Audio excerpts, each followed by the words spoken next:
Online study में सभी का एक बार पुनः हार्दिक स्वागत है। और हमने अपठित पद्यांश या काव्यांश की श्रृंखला शुरू कर रखी है। पिछले वीडियो में मैंने आपको बताया था कि चाहे वो कोई कंपटीशन एग्जाम हो, चाहे कक्षा 10 सीबीएसई एग्जाम हो, चाहे कक्षा 12 आरबीएसई एग्जाम हो, चाहे कक्षा 9 की एग्जाम हो, कोई भी एग्जाम हो, किसी भी एग्जाम में प्रश्न को किस प्रकार से सही करने का तरीका सेम रहता है। स्तर कमजोर हो सकता है गद्यांश का या पद्यांश का, मगर तरीका सेम रहता है। अब अगर आप सीबीएसई कक्षा 10 के विद्यार्थी हैं तो सत्र 2020-21 में आपके लिए सीबीएसई ने 5 अंकों का एक पद्यांश जोड़ा है जो कि पिछले सत्र में नहीं था। अब सबसे बड़ी बात यह है कि 5 अंक का यह पद्यांश वस्तुनिष्ठ प्रश्नोत्तर पर आधारित होगा, अर्थात एमसीक्यूज क्वेश्चन होंगे, मल्टीपल चॉइस क्वेश्चन। मतलब प्रश्न दिया गया होगा, उस प्रश्न का उत्तर विकल्प में होगा कि कौन से विकल्प में इस प्रश्न का सही उत्तर तर्कसंगत है या तर्कसंगत नहीं है। किसी भी प्रकार का प्रश्न बन सकता है। मैंने कल चर्चा की थी कि काव्यांश को पढ़ना किस प्रकार है। काव्यांश को पढ़ने के लिए आपके पास वोकेबलरी स्ट्रॉन्ग होना जरूरी है, अर्थात हिंदी का शब्दकोश मजबूत होना जरूरी है। अधिक से अधिक शब्दों के आपको अर्थ आना जरूरी है। साथ ही साथ आप में एक क्षमता हो, ये सामर्थ्य हो कि आप कवि की प्रतीकात्मक भाषा को भी समझ सके।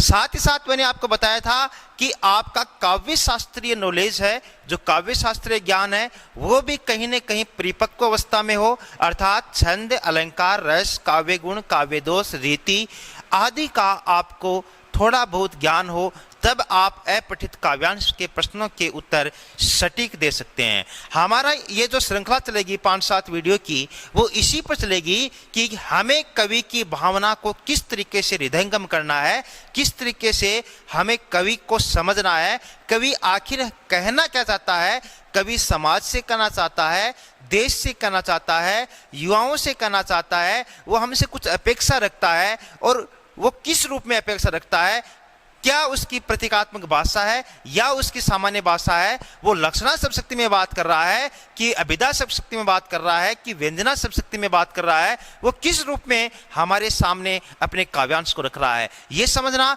बहुत इंपॉर्टेंट है। आइए शुरू करते हैं आज का अपठित काव्यांश या पद्यांश।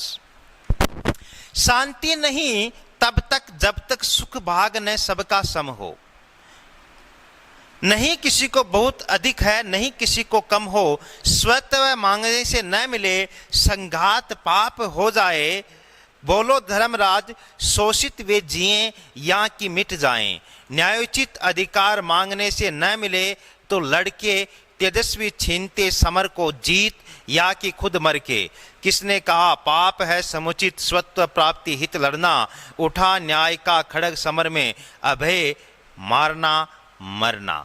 ये पद्यांश एग्जाम हॉल में आप बैठे हैं, आपने 1 मिनट में इसको पढ़ लिया।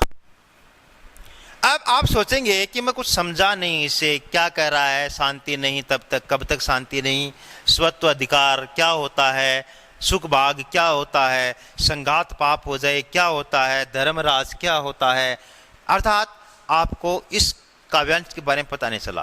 तो सीधी सी बात है कि प्रश्न है वो गलत होंगे, चाहे कैसे भी ऑप्शन है, क्योंकि आप कविता को ही नहीं समझे। अब हम कविता को कैसे समझे, ये है।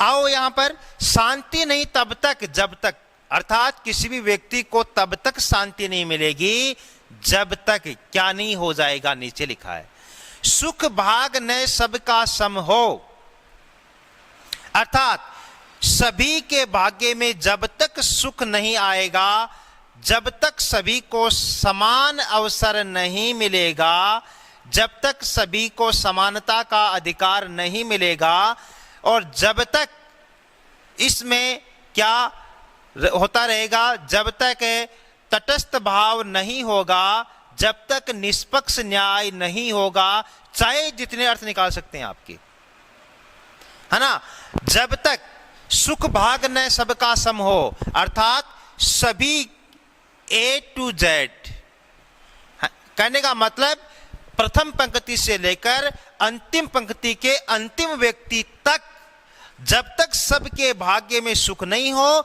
जब तक सबको समान नहीं समझा जाता हो, तब तक क्या नहीं मिल सकती, शांति नहीं मिल सकती। इस लाइन का अर्थ ये निकलता है। समझ गए? ऐसे समझना है। आगे क्या समझना है? नहीं किसी को बहुत अधिक हो, नहीं किसी को कम हो। क्या कर रहा है?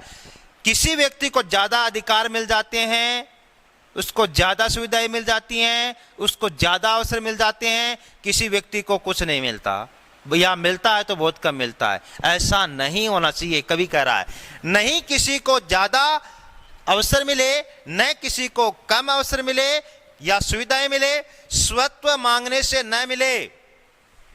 स्वत्व का मतलब, स्व का मतलब निज या स्वयं।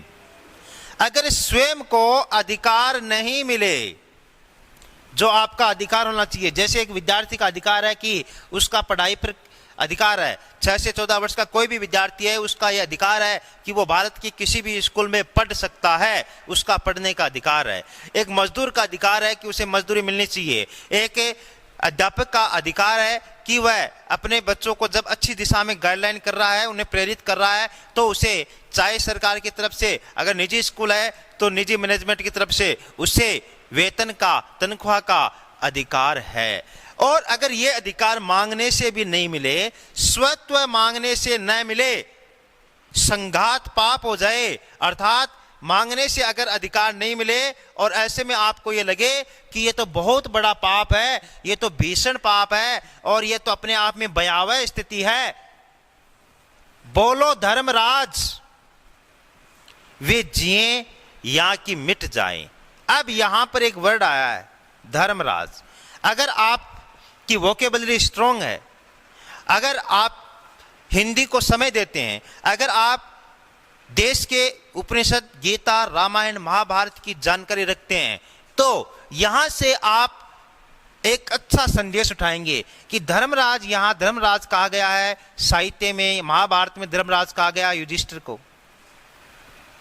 क्यों कहा गया है? क्योंकि युधिष्ठिर सत्यवादी थे, धर्मानुसार आचरण करते थे, चाहे भाई की मृत्यु हो तो हो, मगर धर्म नहीं छोड़ा उन्होंने, चाहे अपने पुत्र की मृत्यु हो तो हो, धर्म नहीं छोड़ा। इस कारण युधिष्ठिर को किस नाम से जानते हैं? धर्मराज के नाम से जानते हैं। अब यहां से आप ये भी समझ सकते हैं बैठे बैठे एग्जाम हॉल में कि संभवतः जब भीष्म पितामह के पास धर्मराज को महाराज कृष्ण ने भेजा था, भगवान कृष्ण ने भेजा था, अर्थात महाभारत का युद्ध जीत लेने के बाद जब धर्मराज युधिष्ठिर और कुरुक्षेत्र का दौरा कर रहे होते हैं, तो ऐसे में वे इतने आहत होते हैं, पीड़ित होते हैं, जिस प्रकार कलिंग आक्रमण के बाद और अशोक महान ने और ये कहा था कि मैंने बहुत से ऐसे निरपराध लोगों को मारा है, नहीं मारना चाहिए था। बाद में वे धम्म की शरण में गए थे और साथ ही साथ पश्चाताप किया था। वैसा ही भाव कहीं न कहीं धर्मराज युधिष्ठिर के दिमाग में आया कि मैंने एक छोटे से राज्य को प्राप्त करने के लिए लाखों योद्धाओं को मार दिया। तो वे कहीं न कहीं आक्रांत हो जाते हैं, कहीं न कहीं अपने ही रूप में बेचैन या पीड़ित दिखाई देते हैं। तो संभवतः भीष्म पितामह जो उनके दादा थे, शायद समझा रहे होंगे कि अगर स्वत्व, अगर आपको खुद का अधिकार मांगने से भी नहीं मिले, अगर आपको कोई अवसर नहीं मिले या किसी को ज्यादा अवसर मिल जाए, और इसका मतलब कि पाप का साम्राज्य फैल रहा है, अन्याय का साम्राज्य फैल रहा है, अधर्म का साम्राज्य फैल रहा है, और अधर्म, अन्याय और पाप को मिटाने के लिए धर्मराज बोलो शोषित, अर्थात जिनका शोषण हो रहा है, वे या तो जिए या मिट जाए। काम एक ही होगा। जिनका शोषण हो रहा है वे कैसे जिएंगे? तो जिए या कि मिट जाए। या आ गया यहां पर कौन सा अलंकार हो जाएगा? संधि अलंकार हो जाएगा, अगर आपको काव्य शास्त्र का नॉलेज है तो। धर्मराज का अर्थ यहां पर युधिष्ठिर है, भाषा कैसी है? प्रतीकात्मक है, अगर आपको साहित्य का नॉलेज है तो, अर्थात प्रतीक अर्थ है इसका। वे जिए कि मिट जाए, अर्थात जिनको अधिकार मांगने से नहीं मिलता है वे लोग या तो जिए तो कैसे जिए, या फिर मिट जाना ही बेहतर है। न्यायोचित अधिकार मांगने से न मिले समझा रहा है, या कवि की बात हो सकती है, या भीष्म पितामह की बात हो सकती है, या कृष्ण की बात हो सकती है, किसी की भी बात हो, हमें कोई मतलब नहीं है। अगर आपको नहीं पता है कि धृतराष्ट्र कौन है, भीष्म पितामह कौन है, युधिष्ठिर कौन है, कृष्ण कौन है, महाभारत क्या है, कुरुक्षेत्र क्या है, कौन समझा रहा है, अगर नहीं पता तो भी आप इस पद्यांश के प्रश्नों के उत्तर सही कर सकते हैं, कोई फर्क नहीं पड़ता इस बात से। अर्थात यहां कोई व्यक्ति समझा रहा है कि न्यायोचित अधिकार मांगने से न मिले, अर्थात न्यायोचित का मतलब न्याय के उचित जो है, और अर्थात अभिभाव का शब्द है। न्यायोचित अर्थात जो चीज न्यायोचित है और न्याय योग्य है, बावजूद इसके आपको न्याय नहीं मिल रहा, आपको धर्म के अनुसार आचरण नहीं मिल रहा, तो क्या आप लड़के भी इसको प्राप्त कर सकते हैं। अर्थात न्याय के लिए लड़ो, अधर्म के खिलाफ धर्म की विजय कराने के लिए लड़ो, अन्याय के खिलाफ न्याय की विजय कराने के लिए लड़ो, मगर अन्याय को सहन मत करो, अत्याचार को सहन मत करो, पाप को सहन मत करो, और इनके खिलाफ लड़ना ही जीवन है। यह बात यहां समझाई गई है। क्या कहा गया है? न्यायोचित अधिकार मांगने से न मिले तो लड़के, तेजस्वी छीनते समर को, जीत या कि खुद मर के।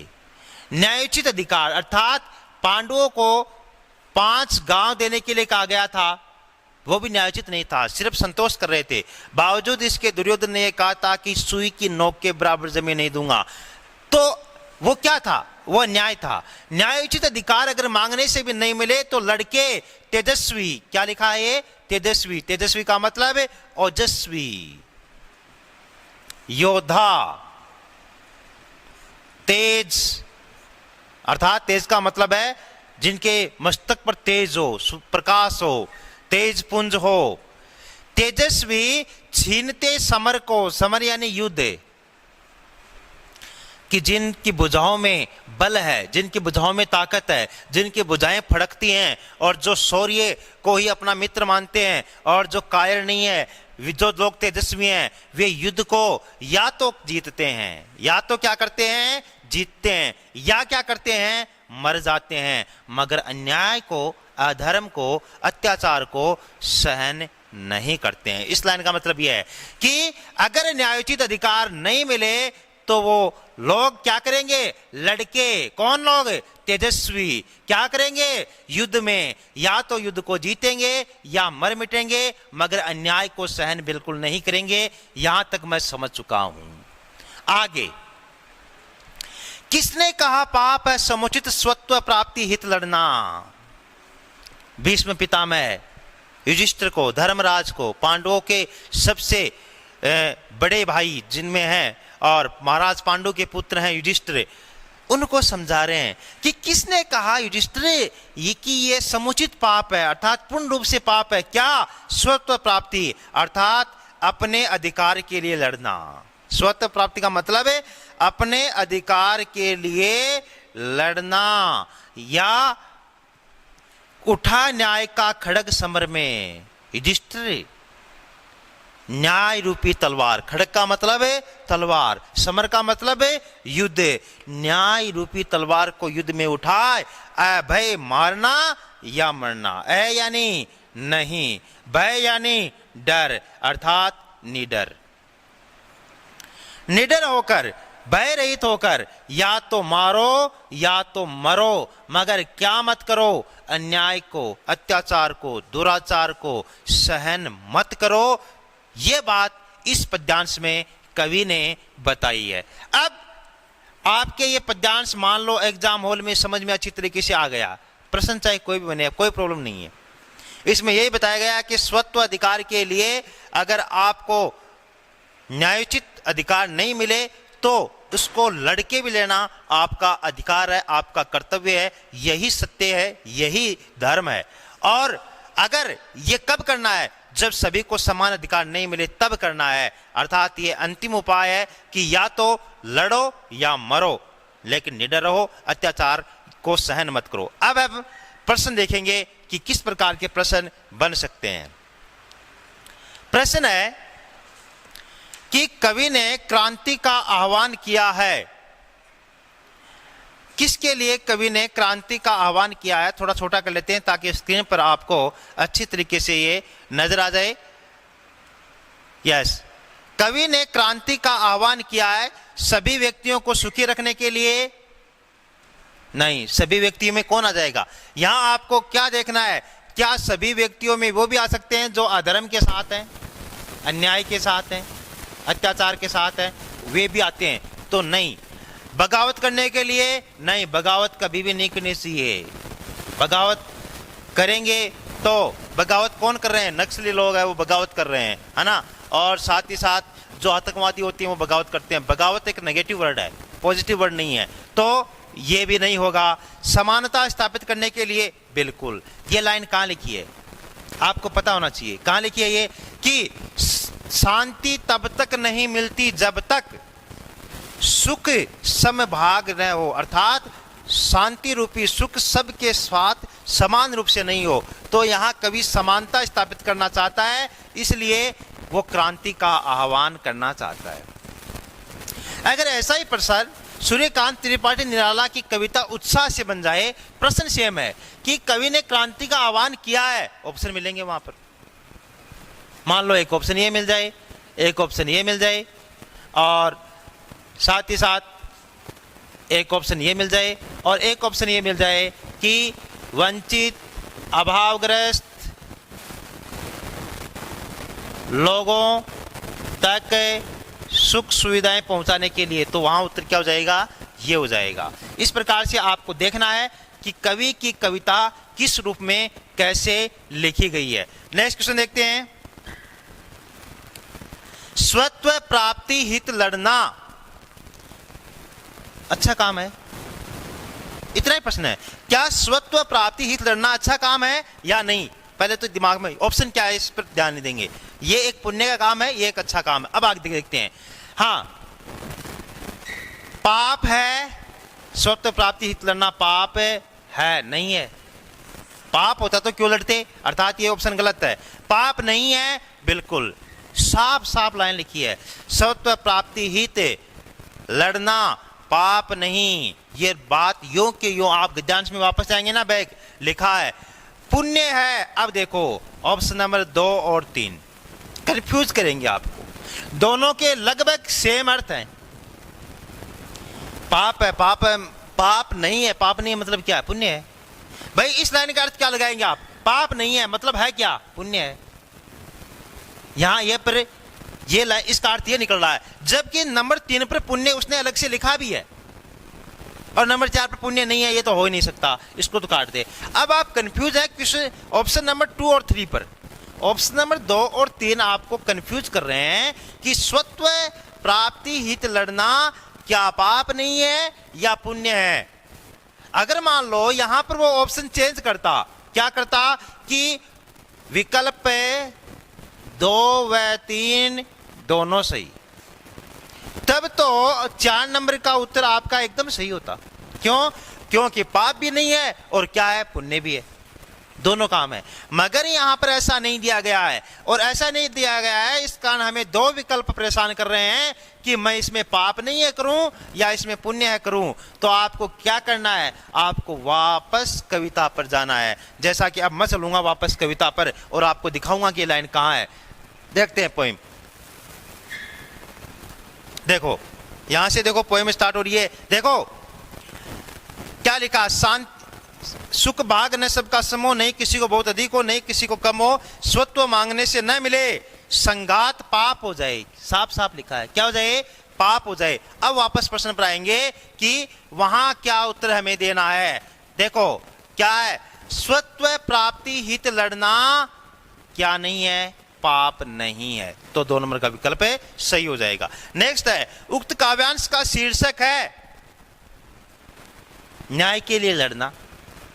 न्याय के लिए लड़ना, अगर न्याय नहीं मिले तो, या न्यायोचित अधिकार के लिए युद्ध करना, ऐसा कोई शीर्षक मिलेगा तो आपका सही हो जाएगा।